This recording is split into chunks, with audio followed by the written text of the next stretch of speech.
Guys কি করব, সব খালি কিছুই ভালো লাগে না, খালি শুয়ে থাকি দেখেন। শুয়ে থাকতে থাকতে আর ভালো লাগে না, ভিডিও বানাইতেও মন চাই না। তো ভাবলাম শুয়ে একটা ভিডিও বানাই। তো ফাইনালি 4টা বাজে আমি ঘুম থেকে উঠলাম। উঠা ভাবলাম যে একটা ভিডিও বানাই, কি বাল করবো, দুনিয়াত কিছুই ভালো লাগে না।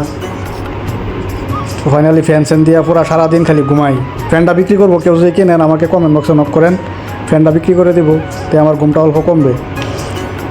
তো ফাইনালি গাইস দেখতে পাচ্ছেন আমি উঠবো এখন, গোসল টোসল করবো। তো লঙ্গি বিছাইতেছি, লঙ্গি ফাইলাম না, লঙ্গি বাথরুমে রাখা আছে। কিন্তু গাইসে ব্রাশ টাশ করে গোসল টোসল করে আসলাম। তো গোসল করতে আমার 3 ঘন্টা সময় লাগলো গাইস। বাইরে বৈশা দাঁত সাত মাজতে 3 ঘন্টা সময় করে গোসল করে এলাম। তো ফাইনালি গাইস আমার এই যে গড়টা অল্প ভিডিও করলাম। তো আমার একটা পেজ ছিল গাইস, 2 মিলিয়ন ফলোয়ার ছিল, পেজটা চলে গেছে, দুঃখের বিষয়। তো ওই যে পেজের টাকা দিয়ে ঘরটা বানাইছিলাম, কেমন হয়েছে কমেন্ট করে জানাবেন। তো আগামীতে আরও ভিডিও দিব, ঘরের ভিডিও।